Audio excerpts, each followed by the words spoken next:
Is here in the state of Virginia, here in our Northern Virginia resident agency, with our partners. Case which is successful will eliminate an entire criminal outfit.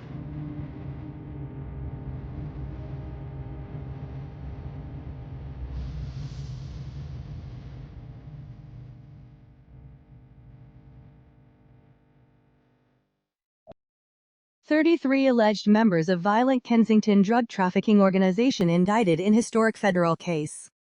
Philadelphia, October 26, 2025. Federal authorities have announced a sweeping indictment targeting what they describe as one of Philadelphia's most violent and entrenched drug trafficking groups. 33 alleged members of the Weymouth Street Drug Trafficking Organization, DTO, have been charged in a 41-count indictment with conspiracy to distribute controlled substances and related violent offenses. At a news conference this afternoon, U.S. Attorney David Metcalf unveiled the charges alongside FBI Director Kash Patel, FBI Philadelphia Special Agent in Charge Wayne Jacobs, and Philadelphia Police Commissioner Kevin Bethel. Officials from multiple federal and state law enforcement agencies participated in the joint announcement. Alleged operation and territory.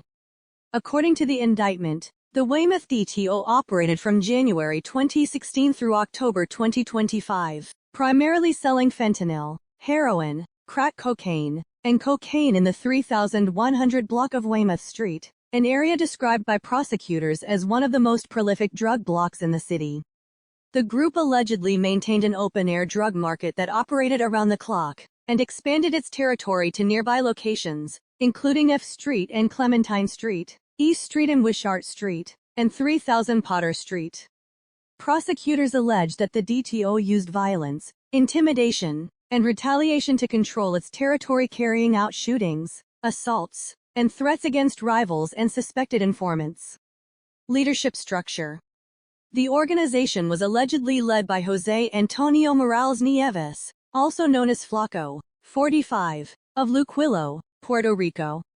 Prosecutors say Morales Nieves controlled the group's operations, authorized members to sell drugs in exchange for rent, and used threats and violence to maintain power. Ramon Montañez, known as Viejo, 40, of Philadelphia, is accused of managing day-to-day street-level operations, including organizing shift schedules for sellers and handling proceeds. Nancy Rios Valentin, 33, also of Philadelphia, is charged as another leader responsible for managing shifts and overseeing financial operations. Arrests and enforcement. Federal authorities arrested 24 defendants during coordinated operations earlier today. 8 others were already in custody on separate charges, while 1 remains at large. Officials described the case as a landmark effort to combat the city's opioid crisis. This indictment is, by defendant, the largest federal case of this century prosecuted by our office, said U.S. Attorney Metcalf. We are committed to returning these neighborhoods to their residents and reclaiming them from drug dealers who profit from the misery of others. Drug traffickers who poison our communities and enforce their territory through violence will face the full force of federal law, said Deputy Attorney General Todd Blanche. Federal and local cooperation. FBI Director Patel praised the multi-agency coordination, saying, "Over 30 people have been charged for their alleged role in distributing fentanyl, heroin, and cocaine on one of the most prolific drug blocks in Philadelphia. These individuals used violence to enforce their territory and sold drugs that poison our city streets."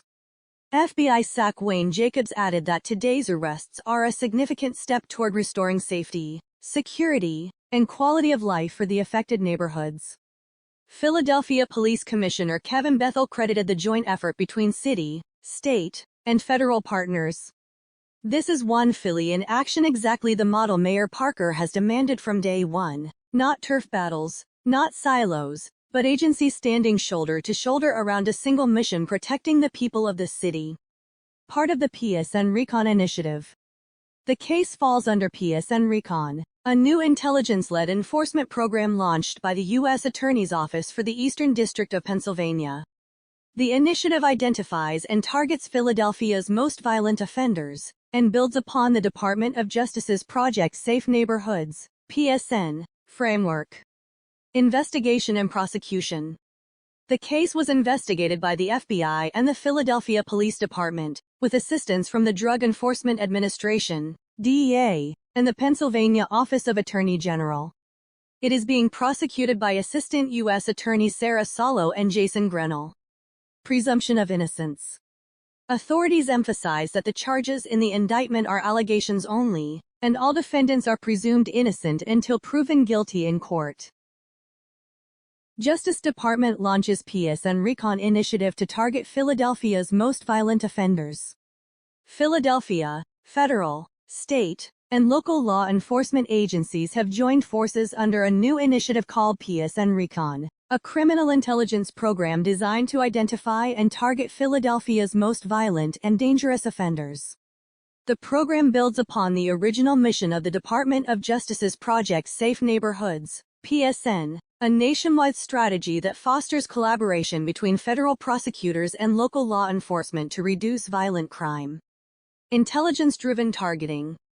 According to the U.S. Attorney's Office for the Eastern District of Pennsylvania, PS and Recon emphasizes data-driven and intelligence-based decision-making in determining which criminal networks pose the greatest threat to public safety. Federal officials say the initiative ensures that limited resources are focused on the offenders responsible for the most serious violence in Philadelphia's neighborhoods. The success of long-term investigations depends on selecting targets that truly endanger our communities, a Justice Department spokesperson said. That selection requires a complete picture of the criminal landscape, one that only comes from combining intelligence across all levels of law enforcement. Collaborative structure. The program merges intelligence from multiple sources. Street-level insight from Philadelphia Police Department officers familiar with neighborhood dynamics. Criminal intelligence gathered by the PPD Intelligence Office. Electronic and human intelligence from the Gun Violence Task Force. And federal intelligence capabilities, including the FBI's analytical data and ATF's National Integrated Ballistic Information Network, NIBIN.